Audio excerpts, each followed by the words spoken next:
আমি এক প্রোগ্রামে আমি বলেছিলাম যে আমরা আল্লাহর গোলাম। চেয়ারম্যান না মেম্বার না এমপি জানি আসিল, ডান পাশে অথবা বাম পাশে বসা, উনি বলল না আমরা গোলাম না।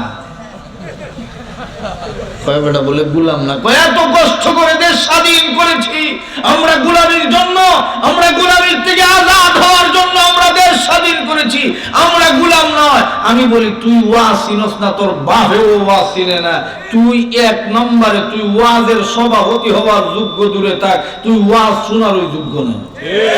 কথা বলেন ঠিক কিনা?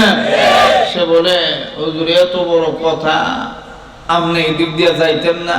আমি বললাম কত দিক দিয়ে যাই আর আই হিসাব নাই। কথা কোন ঠিক কিনে? তুই রাস্তায় একটা না বন্ধ করবি, আরেক রাস্তা তো আল্লাহ খোলা রাখছে। কথা বলেন ঠিক কিনা? বলেন আবারও বলেন আমরা গোলাম কার? আরো জোরে বলেন আমরা গোলাম কার? আরে ওই জমিনদার আইন চলবে তোর, ওই মালিকের আইন বাস্তবায়ন করার জন্য যদি শাহাদাত বরণ করতে হয়, আমার ভাই হাদি যেমন শাহাদাত বরণ করেছে, ও মুসলমান শোনো, যদি আরেক হাদি যদি তৈরি হওয়ার দরকার হয়, আরেক হাদি আমরা তৈরি হব, বাংলার প্রত্যেকটা ঘরে ঘরে ইসলাম প্রচার করে ছাড়বো। কথা বলেন ঠিক কিনা?